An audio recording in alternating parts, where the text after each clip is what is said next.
Alam niyo mga kapatid, iba na ang tema natin ngayon, ngayong message natin for this month. Sino makakahula? Anong tema natin? Ang title ng ating message ay, pakilabas mga sister, ayan, Joy to the World, the Lord has come. Christmas season, kaya ang tema natin ay Christmas. Pag-uusapan natin na ngayon ay Christmas. Sabi nung iba, lalo na yung mga matatanda, taas mga kamay ng mga matatanda. Wala.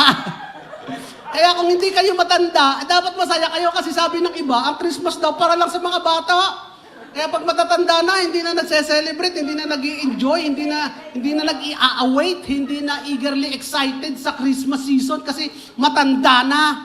Kaya kung ikaw ay bata pa, dapat masaya ka. Pero alam nyo ba, maraming mga ayaw mag-celebrate ng Christmas. Ayaw na.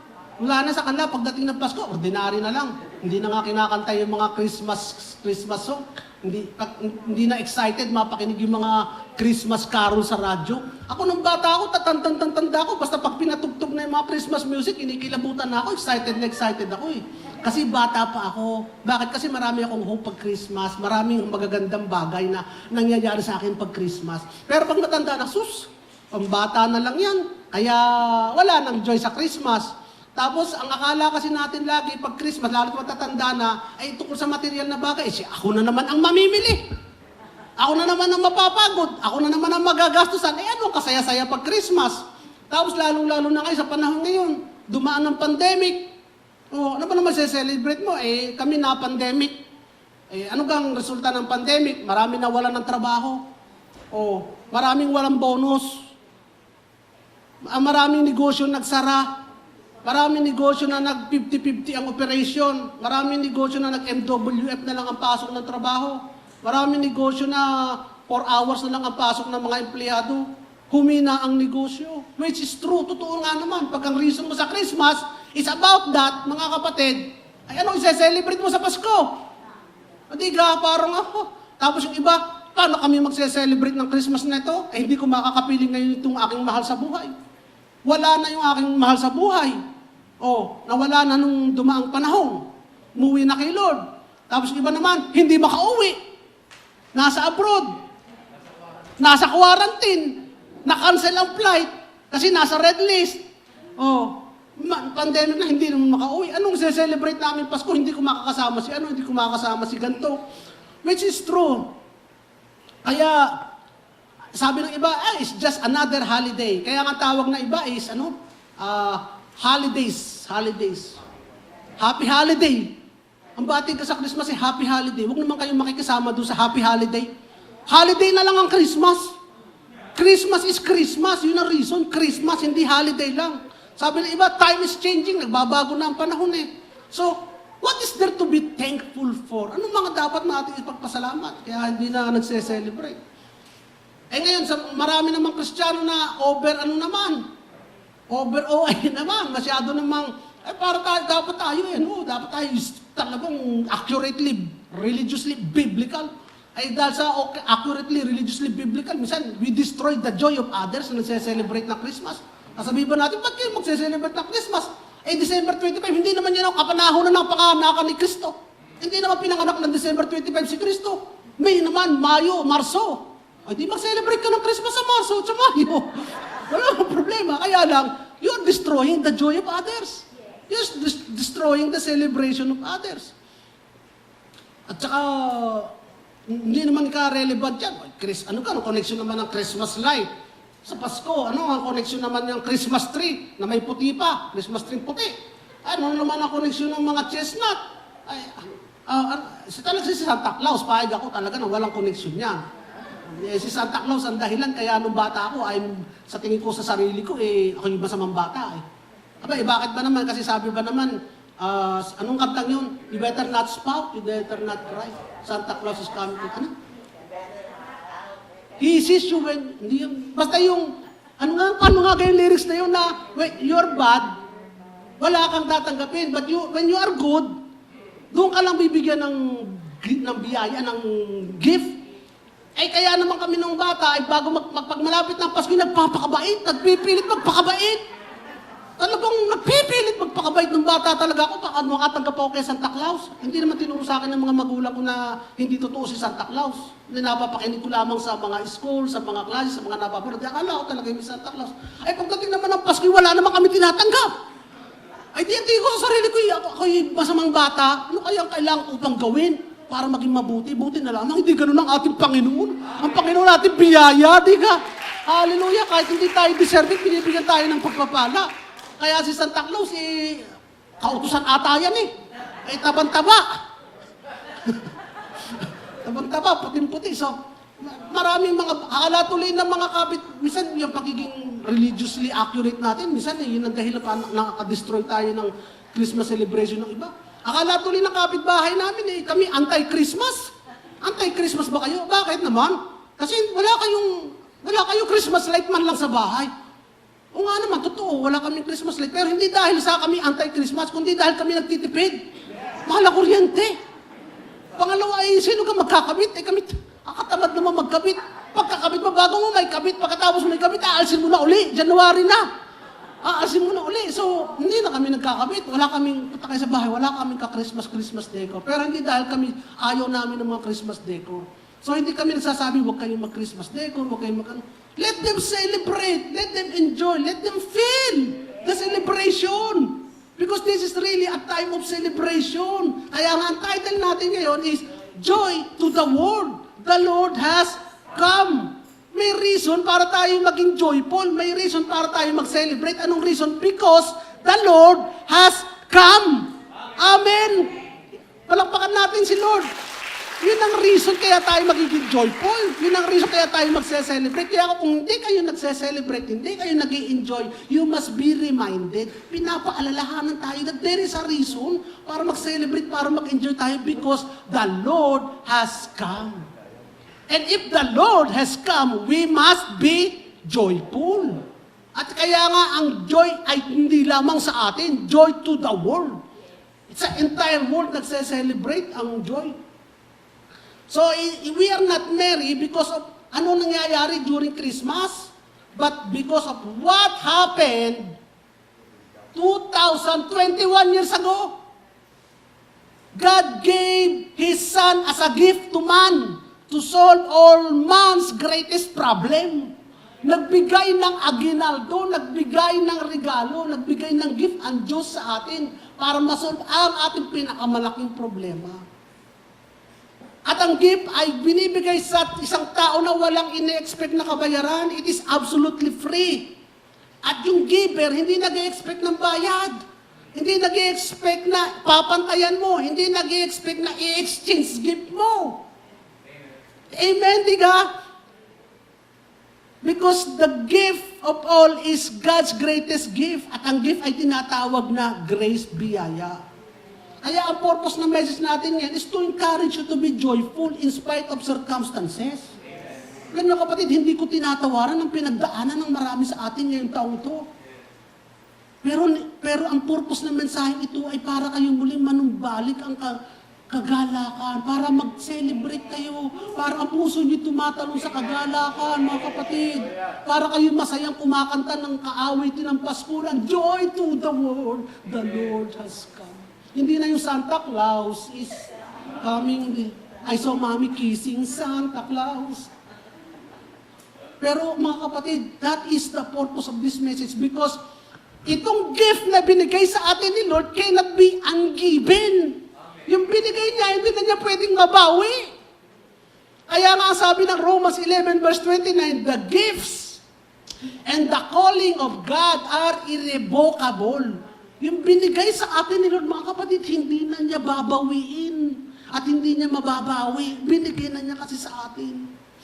Kaya lang, however, dadapwat, subalit, ang lahat ng gift ay pwede mong i-reject. Yun lang, pwede mong i-reject. At kapag ka-reject mo ang gift na ito, ay talagang there is no reason for you to be joyful. But if you receive this gift, mga kapatid, I tell you, there is no other reason why you will be sorrowful, why you will be grieving this season. You will always be joyful, mga kapatid.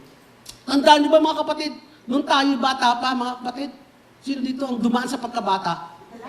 Ako dumaan ako sa pagkabata, kami ni Pastor Rodel, dumaan kami sa pagkabata. At actually, batang isip pa nga si Pastor Rodel hanggang ngayon eh.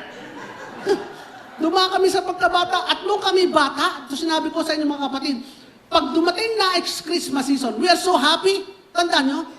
Joyful kayo, tandaan nyo mga kapatid. Masaya kayo, nagagala kayo. Bakit? Kasi nag-expect kayo ng magagandang bagay tuwing Pasko. Nag-expect kayo ng Christmas party, nag-expect kayo na mag-exchange gift, nag-expect kayo makakatanggap ng sabon. Nag-expect kayo pag kami Christmas party classmate, kainan ng cheese curls. Nag-expect kayo makakatanggap ng bimpo, yung face towel. So, nag-expect kayo na dadating yung mga tiyo-tiyan nyo na may dalang grapes, may dalang mansanas, which is nung panahon namin ni Pastor, noon na kami nakakatikim ng grapes at mansanas. Pag Pasko. Doon na yun. Ngayon, everyday, nakakatikim kayo ng grapes at mansanas. Pero kami nung tuwing Pasko lamang, nakakatikim kami, at doon lang kami nakakain ng soft drinks. Pag may tira ang bisita. Nakakain ng... Kaya, at hindi namin naisip ang problema. Hindi namin naisip na ang mga magulang pala namin ay gumagastos. Basta alam nga, pag Pasko may reunion, may mga umuuwing pinsan, nakakainan, magmamano sa mga lolo, lola, hihingi ng piso, bibigyan ng piso, pipila uli, bibigyan uli ng piso, pipila uli, makakatatlong piso. Pila ka ng pila hanggang sa makilala ka na ng lolo mo, paulit-ulit ka na. Pero ang Pasko talaga, aminado ko, it is a very joyful experience sa amin ng mga bata. Why? Because in every Christmas season, ang mga bata, there is always an expectation of good things. Expectation and hope of good things to happen and to come. Amen. At bakit naman, why is it so depressing during Lenten season? Ba't naman pagdating ng Holy Week, kayo naman ay mga bata nadidepress. Ay kasi naiisip nyo, hindi expectation of good things, kundi expectation of limitation. Bawal naman maligo, bawal maglaro. Pag darating na ang Holy Week, bawal manood ng TV. Dahil ang palabas sa TV ay walang maganda, kundi puro mga Ten Commandments, mga gayon. Wala na, alas 7 pa lang, wala nang palabas sa TV. Bawal masayahan. Kaya nadidepress kami ng mga bata kami. Hindi kasi namin alam ang full purpose. Pero pag yung Pasko talagang very happy tayo, very, very joyful. Bakit ko ba sinasabi yun mga kapatid? Kasi dapat ganun din tayo. We should be young at heart. Kaya sabi ng Panginoon, ang mga bata ay pinagpala. Bakit ang mga bata ay meron yung youthful expectation of good things? Tayo tumatanda, nag-expect tayo ng bad things. Pero dapat yun ang natitira sa atin kasi tayo binigyan ng Panginoon ng great expectation. Sabi niya, you should have a great expectation and hope of good things. Amen. At dahil binigyan na tayo ng Panginoon ng great things, we should have a great expectation of good things. Ang tawag doon mga kapatid, hope. Kaya ang Christmas mga kapatid, ang joy tuwing Christmas ay hindi nagdidepend sa circumstances. Hindi ito nakadepende sa mga sitwasyon mo. Kasi ang reason para sa maging masaya ka sa Christmas ay hindi na mababago. It cannot be changed by situation. Hindi kayang baguhin ang circumstances. Hindi kayang baguhin ang pandemic. Ang reason sa Christmas, hindi kayang baguhin. Ang na-accomplish noong Christmas, noong first Christmas, ang nangyari noong first Christmas, ay hindi na pwede mabago. And the heart of Christmas cannot be changed. It can only be, mga kapatid, accepted or rejected. Kaya ang verse natin ngayon is nasa Lucas chapter 2, verse 9. Basahin natin ang verse natin ngayon. An angel of the Lord appeared to them. Nagpakita sa mga shepherd. And the glory of the Lord shone around them. And they were terrified. Nangatakot ang mga nagpapastol na mga tupero. Nag-aalaga na ito pa, mga tupero. But the angel said to them, do not be afraid. I bring you what? Good news. Good news that will cause great joy for all people. Ako'y may balita na magdadala sa inyo ng kagalakan. Hindi lamang sa inyo, sa lahat ng tao. Kagalakan itong balitang ito. Ano yung balitang ito? Because today, in the town of David, a Savior has been born to you. He is the Messiah, the Lord. This will be a sign to you. You will find a baby wrapped in clothes and lying in the manger. Alam niyo itong mga verse na ito, binabasa lang natin ito pag Pasko. Pag Pasko natin, kaya minsan, pagka meron tayong nativity setting, yung ginagawa natin dati na may Maria, may Jose, may Tupa, may Shepherd, may Kings, tapos babasahin ito on the background. Kaya pag naririnig natin ito nabubuksan, nare-reminisce natin. Nagno-nostalgia tayo doon sa mga panahon na tayo ay bata. Kaya pag binasa uli natin ito, i-reminisce natin at saka yung meaning nito, ng magandang verses na ito. Ang good news for all people. Why? Because today, a Savior has been born to you. He is the Lord, the Messiah.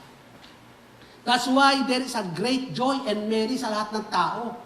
The good news should be great joy because of what happened 2021 years ago. The gospel is the good news and it is for everyone. Alam niyo lamang ang hindi good news dito? Para kay Lord. Siya lamang this is not a good news for Him. But in spite of this being not a good news for Him, He is joyful. Nandun pa rin ang joy ni Lord. Kahit siya ang magsasuffer, there is still joy. Kaya, alam niyo yung salita ng Panginoon is power eh. Kaya ang salita ng Panginoon ay may kapangyarihan. At ang salita ng Panginoon talagang powerful. Isipin niyo, the whole world is filled with joy on Christmas. Kahit hindi mga Kristiyano ay nagagalak sa Christmas.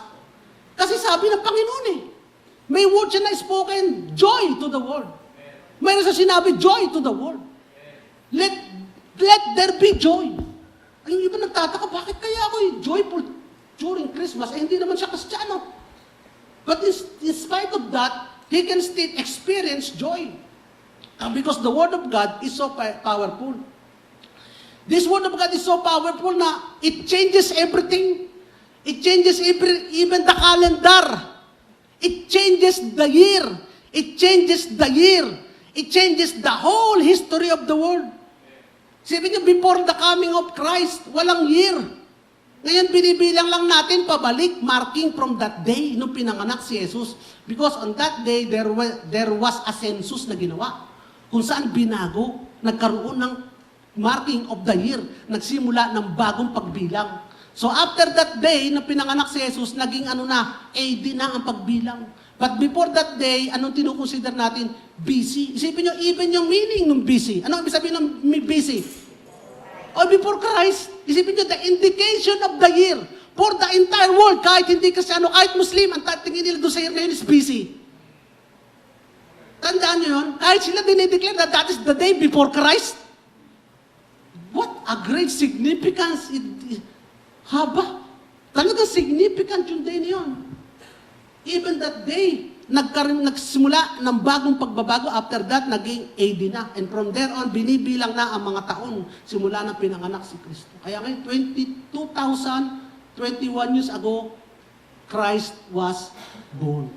Sabi niyo, minamarkahan natin kung kailan pinanganak si Jesus. Minamarkahan hindi lang natin mga Kristiyano, minamarkahan ng buong mundo kung kailan pinanganak si Kristo. 2021 years ago. Hindi nila alam, but that is the day that our Savior came to us. Amen. Hallelujah. So, kaya, let's celebrate Christmas. Hindi man katulad ng dati, it can be a small group or whatever is within us, whatever is with us, we can celebrate the real meaning of Christmas.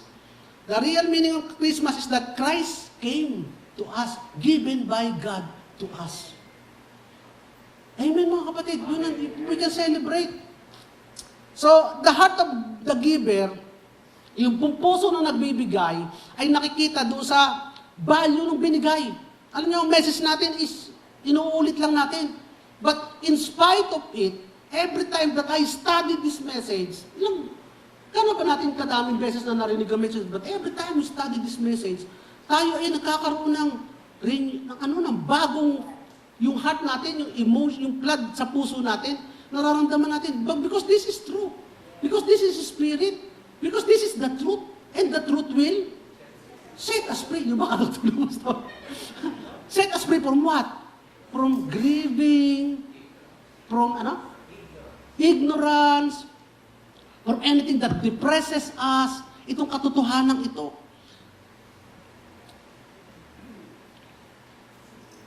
Asan ako?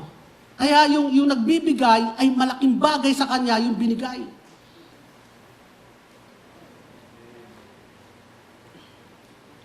Yan, nawala. Ayun. So, He gave the most precious thing in heaven. Binigay ng Diyos ang pinakamahalaga sa kalangitan. In fact, mas mahalaga pa ito kaysa sa kalangitan. Think of this, mga kapatid. Kung kayang ibigay ng Panginoon sa atin ang pinakamahalaga sa Kanya, at kayang ibigay ng Panginoon sa atin ang even more precious than heaven, ay di kaya niya ibigay sa atin ng heaven? Amen, mga kapatid? Amen! Isip-isip, kayang ibigay ng Panginoon yung more precious thing than heaven. What is heaven for Him? Kaya niya ibigay sa atin. And if we receive Jesus, we also receive heaven. No? So, dapat lang talagang pasalamatan ng Panginoon. Kaya sabi ng Romans 8:32, our favorite verse. Anong favorite verse natin? Romans 8:32. Kung hindi niya pinagkait ang kanyang anak, ano pa kaya ang hindi niya kayang ibigay sa atin? Kaya tayo, mga kapatid, hindi lamang tayo naalala ng Panginoon. Tayo talaga pinaghandaan ng Panginoon simula pa. Pinaghandaan tayo ng Panginoon during creation. Bago pa nilikha ng mundo, pinaghandaan na tayo ng Panginoon. Ano ang ibibigay ko sa tao ito? Ano ang ibibigay ko sa mga tao? Ano ang ibibigay ko kay Sally? Ano ang ibibigay ko kay Hilary? Pinaghandaan na ng Panginoon. It does not happen on the fly. Na basta, tayo minsan nagbibigay tayo pero it happened on the fly. Ano kaya? Pagbukas mo ng iyong mga damit, madami pala ako dito. Ano kayo maibigay? Meron ako ditong istante, meron ako ditong sa cabinet ko. Okay na ba sa isip? Uy, may sale. Pero hindi, before that happened, tayo pinaghandaan na ng Panginoon from the very beginning.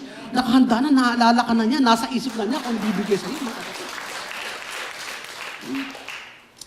Kaya, sa paghahanda sa atin ng Panginoon, yung kanyang paghahanda, it happened for 33 years.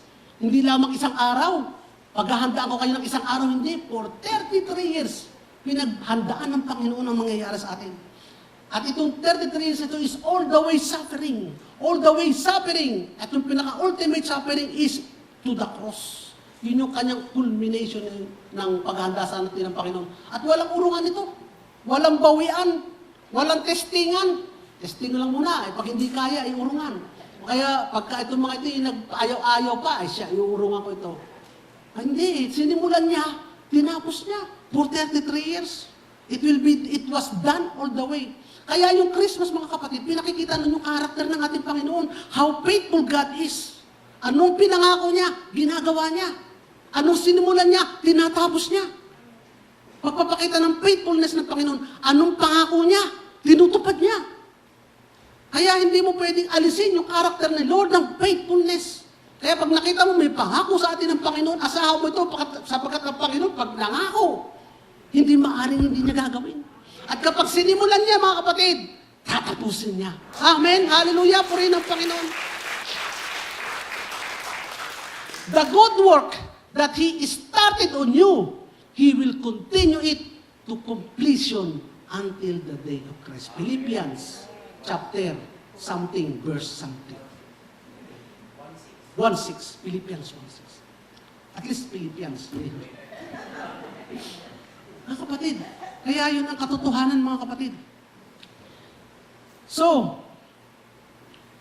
alam mo, ito pa maganda, mga kapatid. Because of this, kaya nga Advent because of Christmas. This is the first coming of Christ. At kapag kami first coming, definitely, merong second coming. Merong second coming, and we will surely come. And He will surely come. Kaya, and I believe, Advent season din yun. Kasi, yun din yung season of coming. He will surely come. But this time, He will not be a child. But He will be a God. He will not be in the manger. But He will be coming on the clouds. He will not just be informed by angels, but a great multitude of trumpet will announce His coming. He will not be announced and seen only by shepherd, but by the whole world will witness Him. He will not come humbly, but with great majesty ang pagdating ng Panginoon. And He will not come to die, but He will come to take life. And He will not come to be judged, but He will be the judge. And He will not be oppressed by His enemies, but He will finally make His enemies the footstool. And again, He will mark the beginning of a new age. Matatapos na yung AD, matatapos na yung BC. Mawawala na ulit ang kalendaryo niyan, mga kapatid, pagdating ng Panginoon. It will be called the millennial year of the Lord. Wow, hallelujah. Pwede nyo nang punitin yung mga kalendaryo nyo sa bahay. Pwede nyo nang i-delete yung calendar apps nyo dyan. Sa mga cellphone nyo, hindi na yan ang panahon. Hindi nyo nabibilangin ang taon, sapagkat ang taon ay hindi na mabibilang para sa inyo. Amen. Grabe. Hallelujah. Purihin natin ang Panginoon. And it will happen. Bakit? Faithful si Lord eh. Nagkaroon ng first coming eh. Faithful si Lord, tutuparin niya. So when God decided to give us a gift, sabi ko nga, it was not something na on the fly. It happened and it was planned. Long before there was a town called Bethlehem, long before there was a garden called Eden, long before there was planet Earth, a decision was made doon sa eternity past that God would send forth His Son, born of a woman, made under the law to redeem those under the law, and to bring hope to those who have no hope in the world like you and me, to the Gentiles. And this will be painful and horrible para sa Panginoon. So hindi lamang nagbigay, dahil kaya magbigay. Nagbigay in spite na ito'y masakit at horrible sa Kanya. Kasi ang sabi ng Bible, He was slain from the foundation of the world. Alam niya that He will be slain. From the foundation of the world, alam niya na siya ipapatayin. Alam niya siya magsasuffer. Alam niyo mga kapatid, madami nagbibigay, pagkabigay mo walang pain sa'yo, pero ito, there was a sacrifice sa kanyang offering. And God give everything, giving the most precious to God. At ito yung pinakakailangan natin, pinaka-importante sa atin. Kaya yung the heart of the giver ay pinakikita dun sa halaga ng kanyang binibigay at kung paano nyo ibinigay. So binigay ng Panginoon ng perfect gift for us, tamang-tama sa atin, sa mga tagatanggap. At alam na ang Panginoon kung ano ang dapat nating tanggapin at ano kailangan natin, salvation, redemption, adoption, glorification. At in order for that to happen, He gave His Son.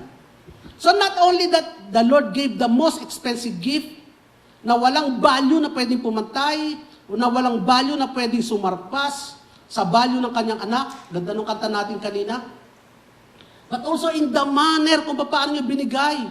Ang pagbibigay natin, painful para sa kanya. Alam niyo mga kapatid, kaya mahirap magbigay ng kidney.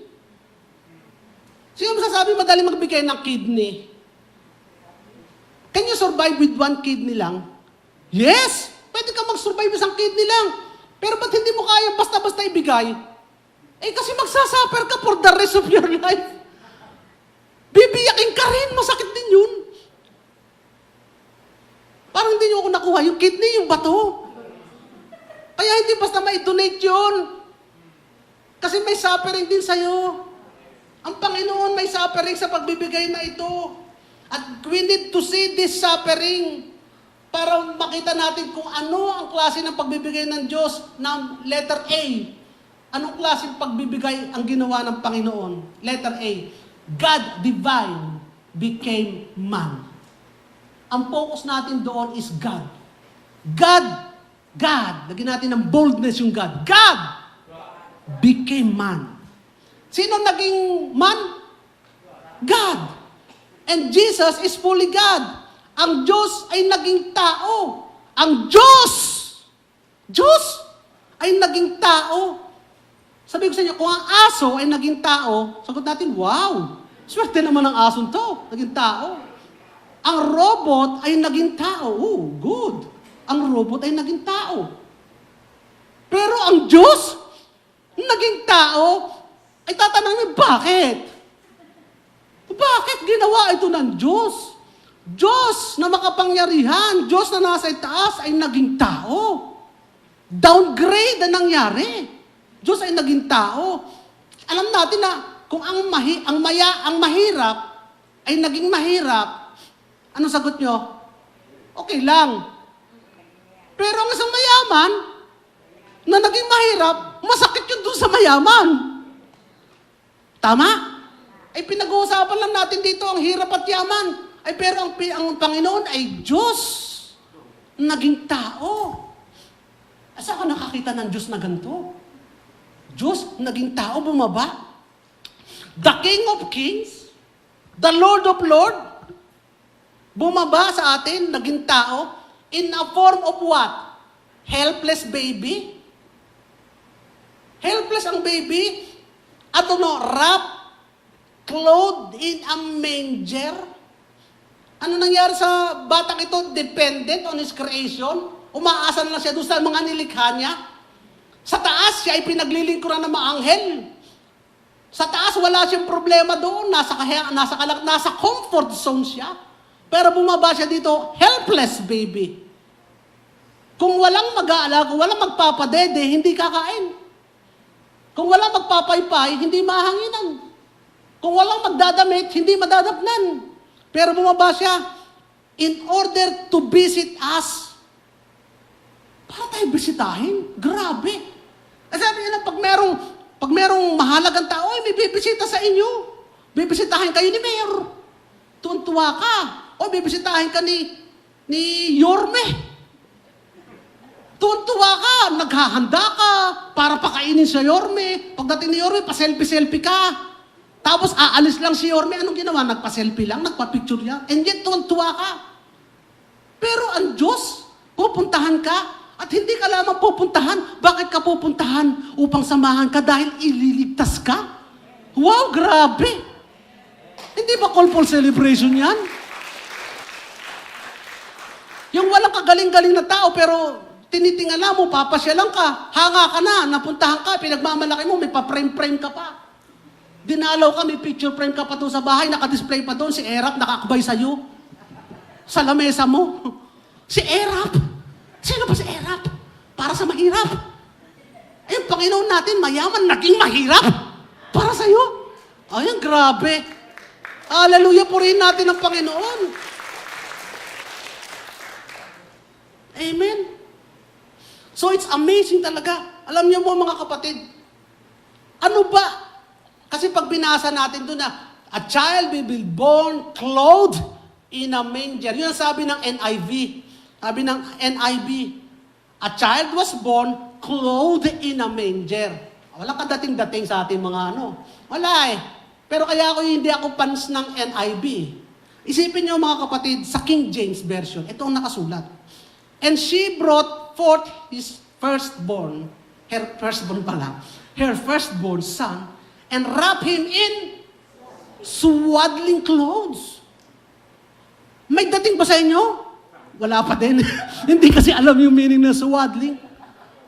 Swaddling clothes and laid him on a manger because there was no room for them in the inn. Alam niyo yung meaning ng swaddling clothes? Bigyan natin sa NLT, sa New Living Translation. She gave birth to her firstborn. She wrapped him in a snugly, in strips of clouds. Mga kapatid, ang sabi ng NIV, pinanganak na nakadamit. Dinamtan. Ang sabi ng King James, swaddling clothes. Ang sabi ng NLT, strips of clothes. Strips, retaso ng tela. Saan ginagamit ang retaso ng tela? Si Kristo ay binalot noong ang kanyang katawan ay kinuha sa krus, binalot sa retaso ng tela, strips of clothes. Kung anong idinamit kay Kristo ng pinanganak, yun ang ibinalot sa kanya, ganun din nung siya ay ibinurol. Hallelujah. Grabe, ang anak mo, babalutin mo sa swaddling clothes. What a terrible thing to do. Bakit? Sapagkat alam ng Panginoon na siya ay naparito upang mamatay. Saan ka nakakita ng Diyos na ganito? Pinanganak ka upang mamatay. Tayo, pinapanganak tayo, hindi natin alam kung bakit.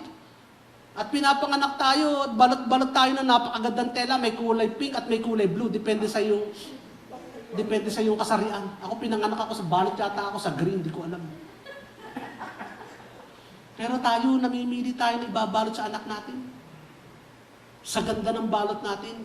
At pagkatanggap sa atin, saan tayo nilalagay? Sa magandang crib na ospital. O kung sa bahay man, sa magandang higaan na meron pang foam sa kabilaan. At meron pang nila binilot na parang ikabit sa ulo para hindi maging platang ulo. Binabalot pa. Pero ito, sa manger. Yan naman. Ano na naman yung manger na yan? Kaya ang iba walang dating. Ano ba ang manger? Feeding through. Ang meaning ng manger ay feeding through. Sa Tagalog, ano ba yung feeding through? Sabsaban. Wala din dating kasi lagi natin naririnig ang sabsaban. Alam niyo kung ano ang sabsaban sa Tagalog? Bangana, ano? Kakanan. Ano pa ang ibang term doon sa kakanan? Labangan. Pinanganak sa labangan. Sa kainan ng hayop. Ipinanganak, doon ka nilagay sa labangan, sa kainan ng hayop. Hayop. Anak ng Diyos, Diyos na nasa kalangitan, na from the very beginning, ipinanganak na. Ang tawag sa Kanya, the firstborn of all creation. Pinanganak bago pa ang lahat ng nilikha. Si Kristo ay the firstborn of all creation, and nothing is created without Him. And everything was created for Him and through Him. He is the firstborn of all creation. At ano nangyari sa Kanya? He was born of a human to be fully man. At nung pinanganak siya, this God who is seated in high heaven, born of all creation, pinanganak sa lupa, at to become a man, but at the same time, He did not inherit the sin of man. Hindi niya minana ang kasalanan ng tao.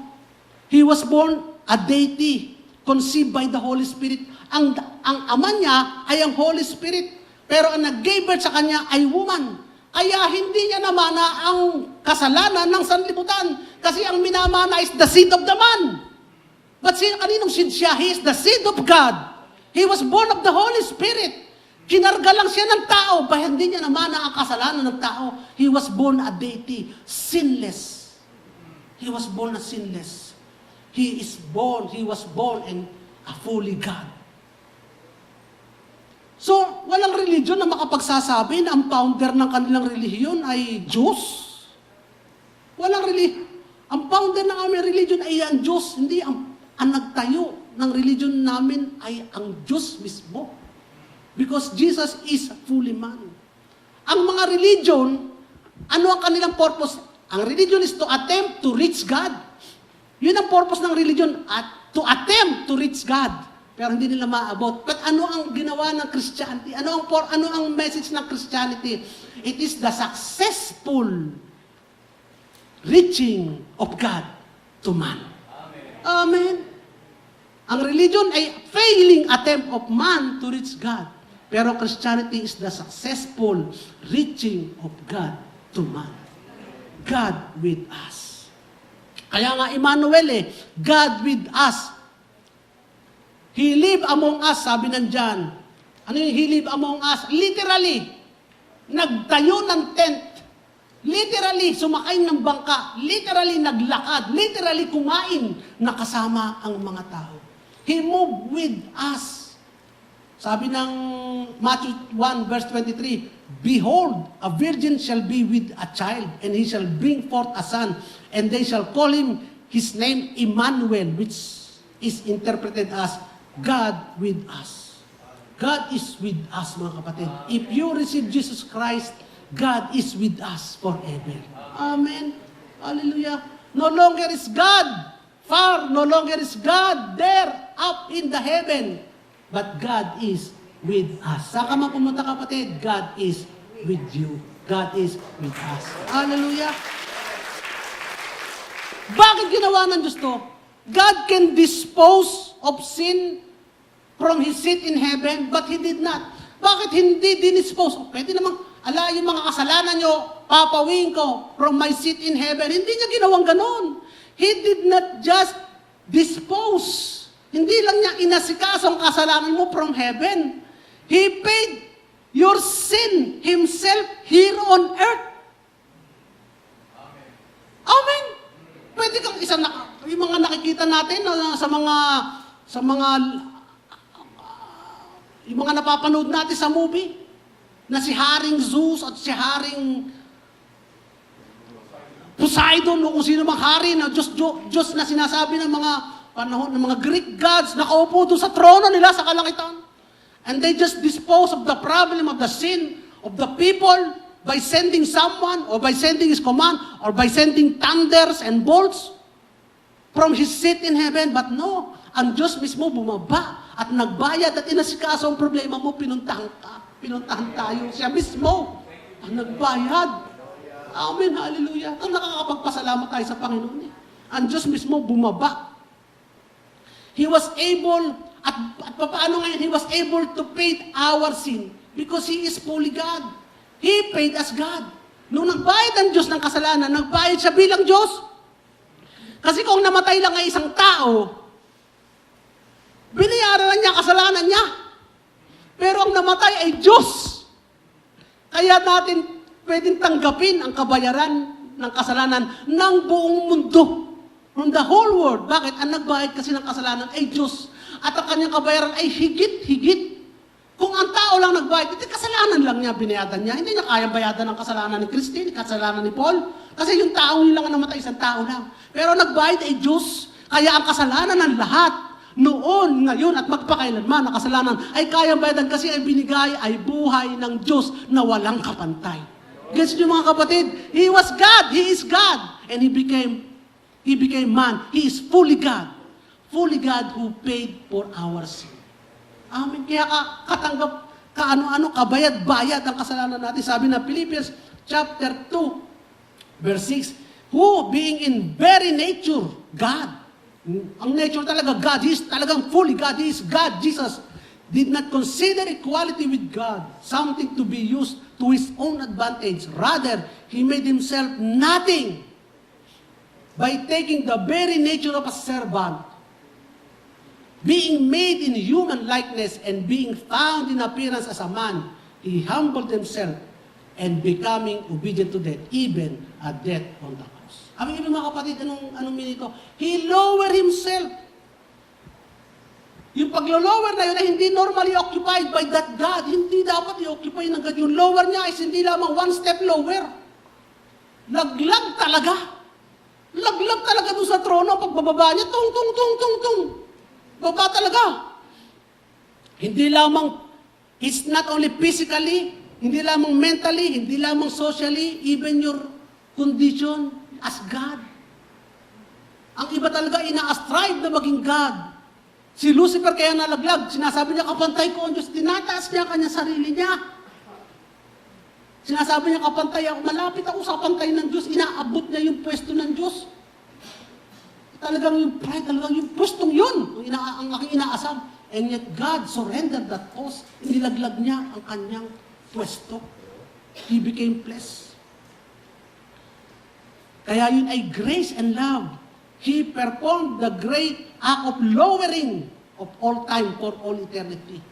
At ano pinagpalit niya? His comfort for our suffering. Comfortable siya dun eh. Pero nag-suffer siya so that the greatest act of love, so that we will receive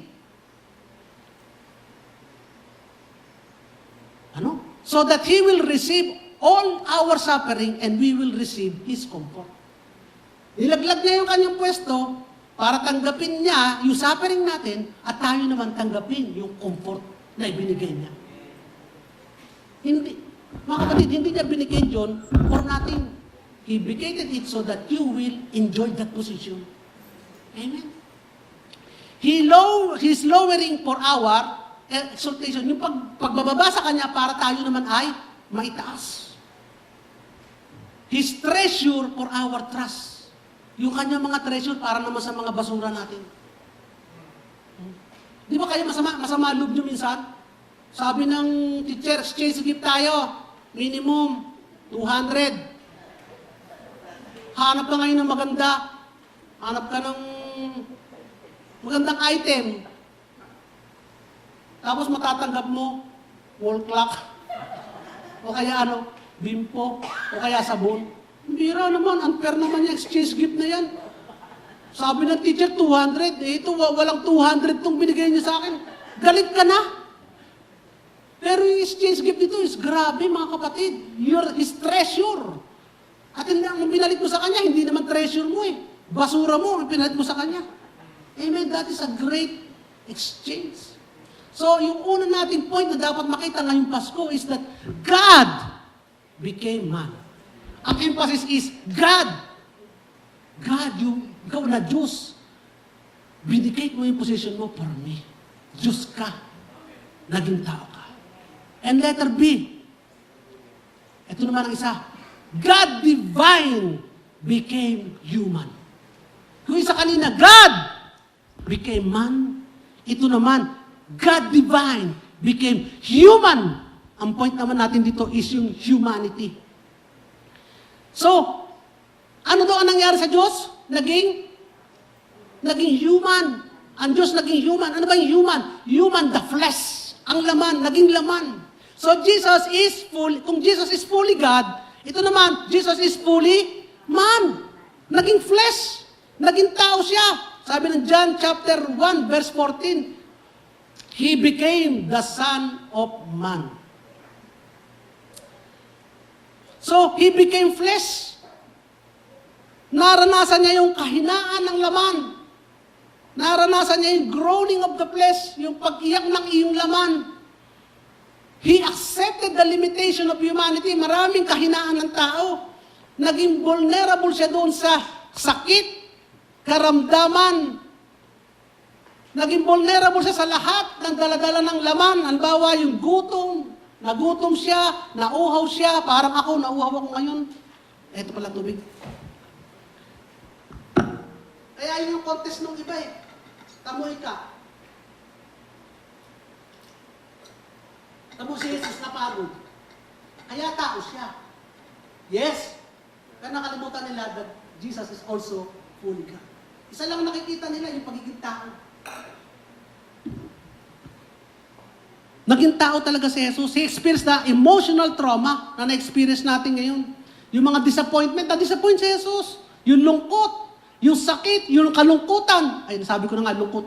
Sorrow and loneliness and rejection. Ni-reject siya ng buong lahi. Naramdaman niya ang lahat ng bagay na nararamdaman natin ngayon. Umiyak siya. Sino meron nagsasabi na si Kristo hindi umiyak? No, umiyak si Kristo. Wala sa Bible niyan. Hindi, tao yan eh. Naturally, iyak yan. Nung pinanganak yan, umiyak yan. Ganda-ganda naman kasi yung mga nakikita natin na nakaganyan na agad si Kristo eh. Pinanganak, naka-diapers pero nakaganto agad eh. Nakatayo agad eh. Naka-diapers pero nakatayo agad, nakaganto agad. Hindi pinanganak itong tao. Umiyak ito. Ano pa? Nasaktan ito, nainitan ito, kinagat ito ng lamok. At nang lumalaki ito, kinalyo ang mga kamay nito. Isip, ano pa? Karpintero kasi ito eh. Anong karpintero? Nangamoy ito. Nangamoy putok ito, sigurado ako. Ay, doon ka nakatira sa Israel. Ay, tayo nga wala doon, namumutok eh. Ay, yung pantagaron, namumutok to. Walang tubig. Karpintero. Nagkaputok ito. Pawis-pawisan ito. Alam nyo, pumangit ito. Akala nyo ba? Bakit anong biblical natin na pangit? Hindi nakasulat sa Isaiah eh. No one in him is, kaigaya. No beauty is found in him. Ay, hindi siya pogi. Mas pogi pa si Pastor Rodel eh. Ay, no beauty is found in him. Ito, ang daming beauty kang makikita kay Pastor Rodel eh. Diga, mga kapatid, totoo. Diyos, kaya nga walang maniwala sa kanya eh. Diyos ba yan eh? Ordinary lang dating yan. Mukhang Ilocano.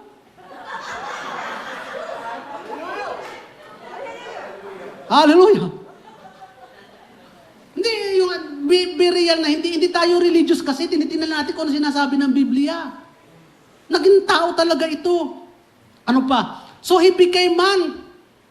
Bakit siya naging tao, mga kapatid? So that he will be our representative.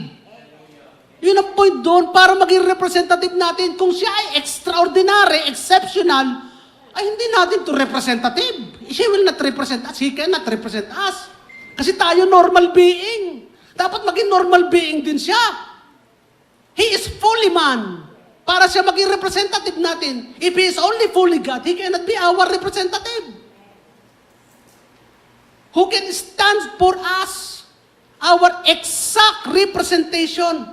And tandaan niyo mga kapatid, in His state as our exact representation as weak man, He obeyed to the fullest.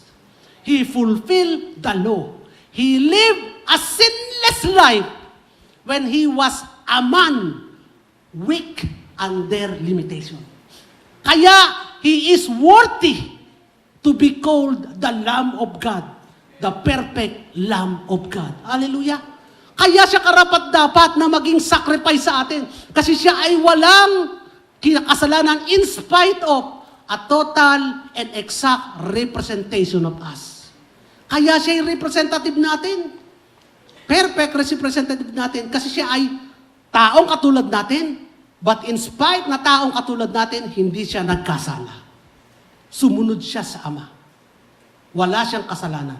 Kaya pwede siyang Lamb of God. Amen, mga kapatid.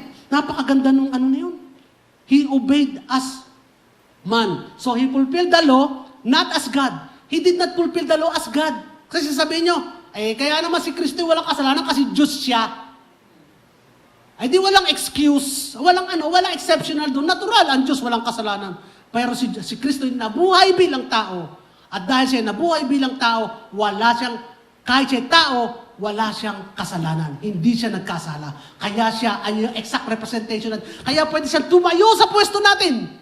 Kasi siya ay Diyos, kasi siya ay tao. At hindi siya nagkasala. Kaya siya katanggap-tanggap sa Diyos. Dahil siya yung nag-fulfill sa ating role. Ano ang role ng tao para maging katanggap-tanggap sa Diyos? Dapat hindi siya nagkasala. Gets mga kapatid? Ano ang kriteria ng tao para maging katanggap-tanggap sa Diyos? Dapat hindi siya nagkasala at wala siyang kasalanan.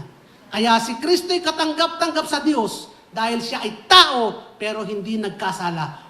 At dahil siya ay tao, He is our representative. God cannot represent us. God is man is two different things. Gets mo mga kapatid? Hindi pwede ang hinihingi ko dito, ang kriteria ko ay mansanas. Lahat ng tatanggapin ko ay mansanas. Ibibigyan mo ako ng orange? Ibibigyan mo ako ng kamatis? Katanggap-tanggap ba? Sasabihin mo, hindi, ito na may ubas. Mas mahal kaysa sa mansanas. Pero hindi. Ang kriteria ko ay mansanas. Ganon din tayo. Hindi yung Diyos ang nag-represent sa atin, kundi yung si Kristo na tao. He was able to pay for our sin. Because He is God. But He was able to fulfill our role because He was man. Amen? Hallelujah, Paris lagi yun. He is fully God and He is fully man. Hindi pwede He is just fully God. At hindi rin siya pwedeng He is just a man. Yun yung salvation natin mga kapatid. That is the mystery of Jesus, God with us. Emmanuel. God became flesh and dwelt among us. Kita nyo na yung significance nun. Kita nyo na kagandahan nun. Ako'y namamangha dun. Kaya sabi ng 2 John verse 7, I will say this, because many deceivers who do not acknowledge Jesus Christ as coming in the flesh have gone out into the world. Ano daw ang pag-deceive nila? Sinasabi na, si Kristo'y Diyos lang. Tama, si Kristo'y Diyos, pero lang. Hindi siya tao lang. Pero ang sabi dito Jesus, whoever acknowledges that Jesus came in the flesh, ina-acknowledge mo na, hindi, si Kristo'y naging laman. Ang Diyos ay naging tao. Fully God, at the same time, fully man. Bakit siya naging fully man? Because he need to fulfill, kailangan niya ganapan ang trabaho ng pagiging tao to represent man.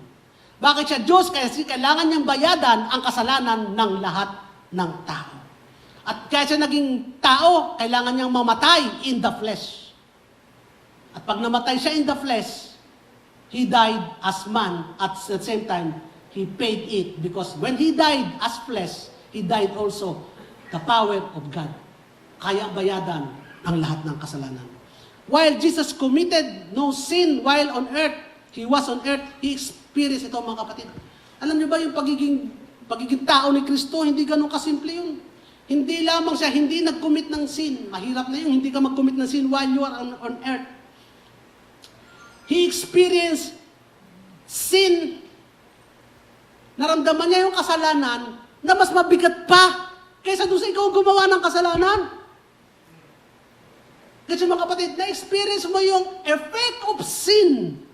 Mas mabigat pa kaysa doon sa ikaw ang gumawa ng kasalanan. Yung epekto ng kasalanan kaysa sa paggawa ng kasalanan. Yung parusa ng kasalanan. Yun ang tinanggap niya. Kaya ngayon nung siya ay nananalangin sa hardin, ito kanyang cry.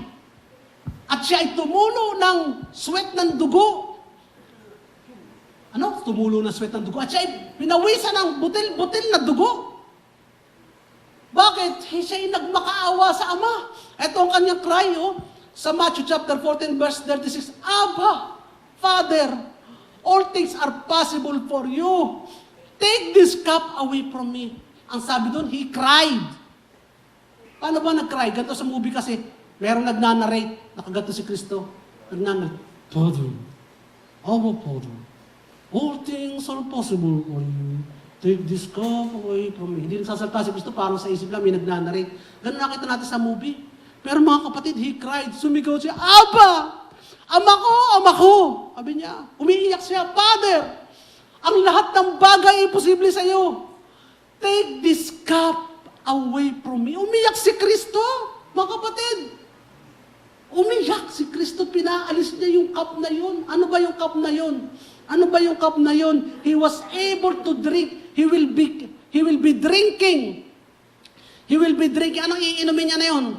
Yung cup containing ang lahat ng kasalanan ng mundo. Compressed together, lahat ng kasalanan ng mundo, piniga doon sa cup na yun. Iinumin niya yun. At yung pag-inom na yun, hindi lamang yung parusa ang inaayawan ni Kristo, hindi lamang yung bilang tao dadaan ka doon sa hirap, kundi yung ikaw ay, iiwanan ka ng Ama. God will forsake you. Bakit? Sapagkat nung oras na yun, hindi lamang parusa ng kasalanan, kundi ang lahat ng kasalanan, kundi ikaw ay naging kasalanan, ikaw ay itinuring na kasalanan, ikaw ay kasalanan. Kristo, ikaw ay kasalanan. Dadaan ka doon, yun ay sinigaw ni Kristo, take this cup away from me. Yet, not your will, not my will, but yours will be done. So in spite of that suffering, dumaan si Kristo doon, pero naandun pa rin ang kaligayahan niya na parang na in spite of dadaan ka doon sa mahirap na pagbubuntis, mahirap na panganganak, sisigaw ka sa panganganak, bibiyakin ka sa panganganak, pero naandun ng pananaw mo yung joy na i-deliver mo yung anak mo. Lalabas, and after this pain and suffering, makikita mo yung kapanganakan ng iyong anak. Because he was thinking of us during that time. Kaya sinabi niya, not my will, but yours will be done. So, nung panahon na yun, there's joy in his heart. In spite nung bilang tao, sumisigaw siya at umiiyak siya, take this cup away from me. Akala natin ganun-ganun lang mga kapatid. Akala natin, pinakapanganakan ni Kristo sa krus, akala natin ganun lang kasimple yun. Kasi pinanganak lang, basta na. Mga kapatid, during that time, from the very beginning, alam na nila yung pagdadaanan ni Kristo. Alam na ng ama, ng anak, ang pagdadaanan ni Kristo. And yet, they pushed through with it. They started it, they completed it. Because our God is thinking of us. Hallelujah. Praise God. So Jesus is fully God, became fully man.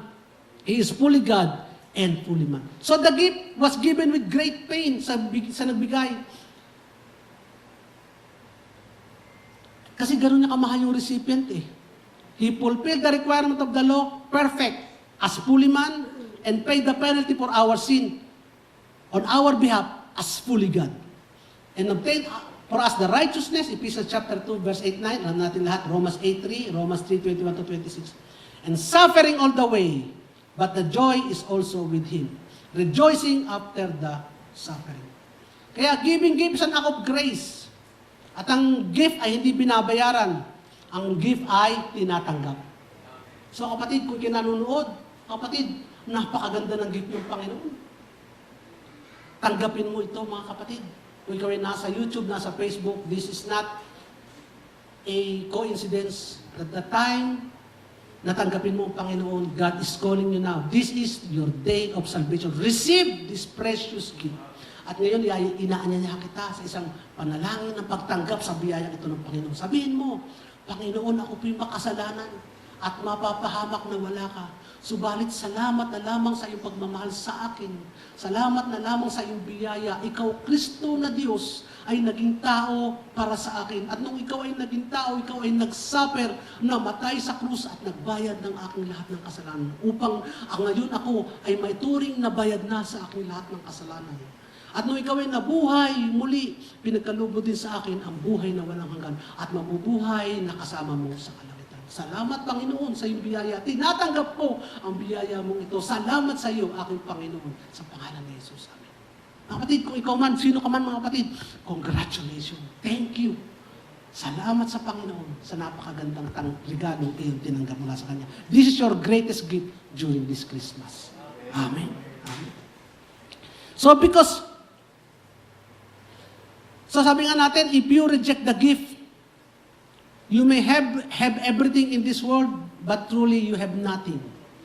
But you may have nothing in this world, but if you receive Jesus Christ, don't worry, you have everything. Amen? Because Jesus is everything. Hindi mo lang tinanggap ang healing, hindi mo lang tinanggap ang wealth, you receive Jesus, ang reason kung bakit ka healed. Tinanggap mo si Jesus, ang reason kung bakit ka provided, kung bakit ka wealthy. Tinanggap mo sa Jesus ang reason kung bakit ka napatawad ng kasalanan. Tinanggap mo sa Jesus ang reason kung bakit ngayon ikaw ay isa ng anak ng Diyos. So again, Jesus is the one who conducted the exchange gift. 2 Corinthians chapter 5, verse 21. For he who knew no sin, who have done no sin, and who has no sin, became sin for us, so that we might become the righteousness of God. So ano yung exchange niya? Sin, our sin for His righteousness. His judgment for our forgiveness. Yung galit ng Diyos na dapat sa atin for His favor. Palit-palit lang. Pinagpalit natin yung ating galit ng Diyos sa pabor ng Diyos. Your punishment, ano nga tatanggapin mo? Peace. Yung wounds, ayan pala nakasulat pala eh. His wounds for our healing. His poverty for our riches. His abandonment for our acceptance. Mga kapatid, ang galing. And His treasure for our trust. So how can we truly be joyful this Christmas? If you receive Jesus Christ, you have this assured hope. Assured na yung hope mo. Ano ba yung hope nito? Number 1, assured of eternal life. John chapter 5, verse 13, assured of abundant life. John 10:10. You're assured of victorious life. Mga kapatid, pag sinabing assured, sigurado. Walang baka sakali. Walang kung sakali lang. Walang sapantaha lang. Walang 90% lang. Walang 99% lang. 100%. 100%. You are assured of freedom from bondage and power of sin. You are assured of fulfilled promise of God. No matter how many promises God has made, they're already yes to us in Christ. So the amen is spoken by us to the glory of God the Father. Amen. You are assured of sainthood, Saint Lori, Saint Malu. Hindi lamang Saint Peregrine ang naririnig natin, which is hindi ko naman kilala. Kundi ikaw mismo, you can call yourself saint. You are assured of your sainthood. Sila pinagbobotohan pa kung sino magiging saint. But now, tayo mismo in-assured of sainthood. Amen. Ano pa? You are assured of answered prayers. Ang ganda. Assurance of answered prayers. Kapatid, hindi ka na magbabaka sakaling tutugunin ng Diyos ang panalangin mo.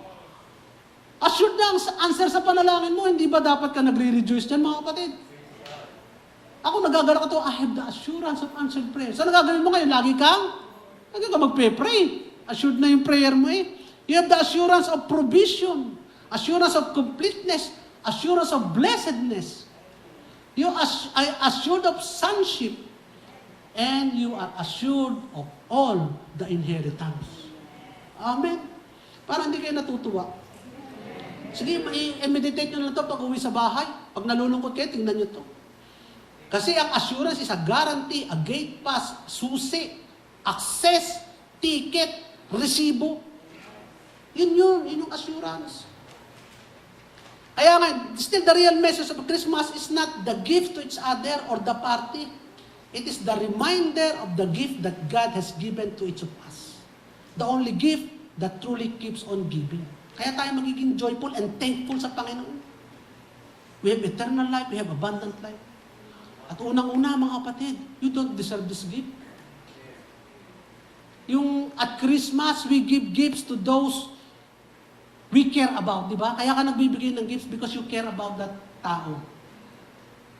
Tama, mga kapatid. Nagbibigay ka because you care. At yung naging mabait sa'yo for the past year, pero ang Diyos ang una nagbigay sa atin eh. At hindi tayo nagbibigay doon sa taong nakakainis. Yung annoy, yung pampainit lagi ng dugo mo. Yung tao na, kaya pag may kausap kang tao, lagi mo i-complain yung tao na yun. Pag may kausap kang tao, ito si kapitbahay natin, ikaw ang nagko-complain doon sa kausap mo. Siyempre, hindi mo naman siya kakausapin. Doon ka nagko-complain sa kabady-bady mo. Yung kapitbahay natin ito. Yung sigurado ako na kino-complain mong tao yan, hindi mo bibigyan ng gift yun. Di ka? Kasi naiinis ka dun eh.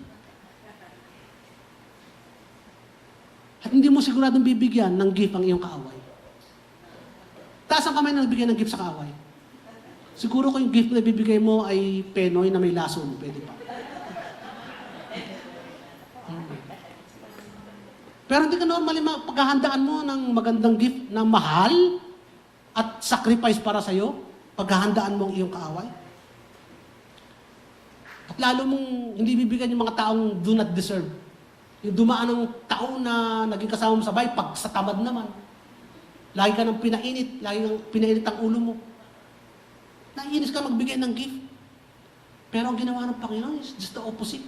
Sabi ng Romans chapter 5 verse 8, but God demonstrates His own love to us, that while we were sinners, Christ died for us.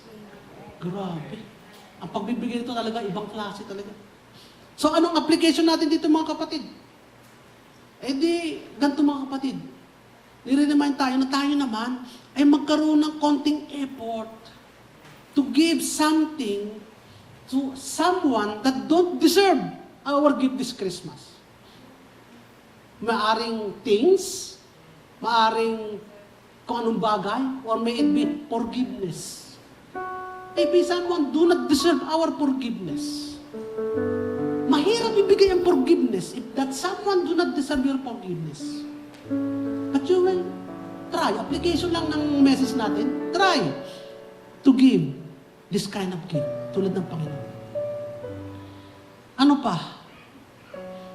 Make an effort not only to look at ourselves. Yung effort na hindi tayo, doon lang tayo nakatingin sa sarili natin na, ano bang tatanggapin yung ngayong Pasko? Ano bang magaling ngayong Pasko para sa akin? Ano bang may enjoy ko ngayong Pasko? Ano bang magagawa namin ngayong Pasko? Tumingin naman tayo doon sa iba. Paano ako magiging channel upang yung tao yun ay makaramdam naman ng joy din. Para yung Pasko naman ay maging meaningful din sa tao yun.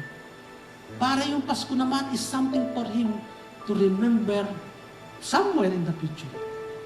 Para yung Pasko naman ay maging meaningful din sa kanya. So, hindi lang tayo nakatingin sa ating sarili. Hindi naman ako mabibigyan sa office. Wala naman kami tatanggapin ngayong bonus. How about thinking of others na ganun din? Na walang bonus, na walang trabaho, and yet, naging channel ka, naging kagalakan ka. Hindi ko sinasabi magbigay tayo lagi ng material na bagay o kung anumang gifts. Sinasabi ko, maging dahilan ka ng kagalakan naman din. Maging daan ka upang yun naman tao na masabi rin, salamat Panginoon. Ako pala'y mahal mo. Something. That is our application. At alam niyo mga kapatid, ang pangako ng Panginoon, when we not only think about ourselves, magiging joyful din tayo kahit there is no reason to, dahil para ako maging joyful din. Ako nga na walang trabaho. At sabi ng Panginoon, those who repress others, they themselves will be refreshed. Gusto mo ma-refresh mga kapatid? Refresh others. And do not forget to meditate on the great gift na binigay sa atin ng Panginoon. Second, ang regalo ng Diyos ay kumpleto. So just receive the gift. At ito na yung pinakamalaking maaari mo matanggap. Ito yung hindi premyo, kundi ito yung regalong walang bayad. In closing mga kapatid, there is no greater reason to be joyful and grateful this season. Ay hindi lamang this season, hanggang nabubuhay ka sa mundong ito, there is no other reason to be joyful and thankful during our grace-filled life on earth. Ano yung reason na yun? Because the Lord is with us. Joy to the world, the Lord has come. Sabi ng Romans chapter 8 verse 32, He who did not spare His own Son, but He gave Him up for us, how will He also, along with Him, graciously give us all things? Jesus and all things. Sabi ng New King James, He did not spare His own Son, but delivered Him up. Diniliber. Natutuwa ako pagka minakat ni Doorbell. Uy, Lazada. Uy, Shopee. Natutuwa ako, diniliber. Pero yun yung bayad ko. Biniyatan ko yun eh. And yet natutuwa ako, ito diniliber sa mga kapatid. Hindi mo akalain ganun kagaling ito. And yet God delivered it. Knock off delivery. God delivered Him up for us. How shall He not with Him also, ito maganda, freely give us all things. Hallelujah. Freely, mga kapatid. Wala namang bayad eh. Ang lahat ng bagay, walang bayad. Sabi niyang iba, ay dapat magala ka kasi He freely give us all things. Yes! Pero mga kapatid, hindi lamang itong reason na we will rejoice eh. Dahil sa all things ka ba? Dahil kaya nagre-rejoice? Hindi talagang, we should be happy because of this only one thing. Jesus Christ. At ang rest is just a bonus. So make this as your memory verse this Christmas.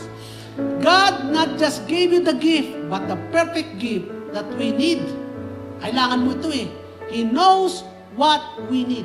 Ang binigay niya sa'yo, hindi lamang basta gift upang ilagay mo sa estante ng bahay mo. Gift upang ilagay mo sa iyong tokador. Gift upang makalimutan mo. Gift na pagkatapos mo gamitin, maluluma na. Gift na pagkatapos mo maamoy, wala nang amoy. Gift na pagkatapos mong pagsawaan, ayaw mo na. Ang gift na ito mga kapatid is perfect for all your needs. Sa lahat ng pangangailangan. Kaya, Sabi ng King James Version, sa 2 Corinthians chapter 9, verse 15, thanks be unto God for His unspeakable gift. Mga kapatid, ang sinabi ng King James, unspeakable gift. Hindi mo mabigkas na biyaya. Hindi mo may describe na biyaya. Kapatid, you have this unspeakable gift. Anong ibig sabihin ng mga kapatid? Napakaganda ng biyaya ito. Unspeakable ang gift na ito. Hindi mo man lang ma-describe. Ano bang sabi ng isang translation sa New Living Translation? Ang sabi ng NLT,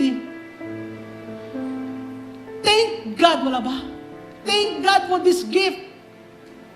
Too wonderful for words. Makaintindihan mga kapatid. You have this gift too wonderful for words. Binigyan ka ng Panginoon ng girlfriend this year. Salamat sa Panginoon. But I can still describe her. Maganda, mabait, mayaman, mapagpakumbaba, magalang sa magulang. But you can still describe this. Binigyan ka ng Panginoon ng magandang trabaho, but you can still describe this. Malaking kita, maalwan sa katawan, may paid vacation, madaming benefits, mabait ang kasamahan sa trabaho, mabait ang amo. But you can still describe this. Binigyan ka ng Panginoon ng biyaya ng kalusugan, magandang shoulder, malaking dibdib, magandang puwit, kahit po. Malakas na hita, nakakatakbo. But you can still describe this. Binigyan ka ng Panginoon ng magandang regalo, malakas na motor, 500cc. Ang ganda na suspension, mabilis, matatag, malakas ang ilaw, malakas humatak. Ano pa? Mabango ang emission. At mapogi points pa pag nakaporma ka. But you can still describe this. Everything in this world, mga kapatid, na maganda, you can describe this. But ang sabi ng Bible, all these good things is nothing in comparison to this undescribable gift na binigay sa'yo ng Panginoon. Hallelujah! Hindi na possess it, mga kapatid. Hawak mo to, nasa puso mo. Hindi mananakaw sa'yo, hindi maaagaw sa'yo, hindi maluluma sa'yo, hindi masisira sa'yo, hindi babawin sa'yo, hindi masusunog sa'yo, hindi kakalawangin sa'yo, hindi kakainin ng anay. Hallelujah. Thank you, Lord, for this wonderful gift. God gave the perfect gift. Christ is exactly what we need. In conclusion, mga kapatid, rejoice. Rejoice. Because God gave you the best that can be given. Jesus the Savior. In Him, we therefore have everything. Rejoice if you already have Christ. This Christmas, I say again, rejoice. Hallelujah. I say again, rejoice. I say again, rejoice. If not, hindi mo pa siya natatanggap, then receive the precious and perfect gift of God. Receive Christ, our Lord, the Lord of Lords, our King, the King of Kings, and our Savior. Merry Christmas! Hallelujah! Thank you, Lord! Oh, Lord!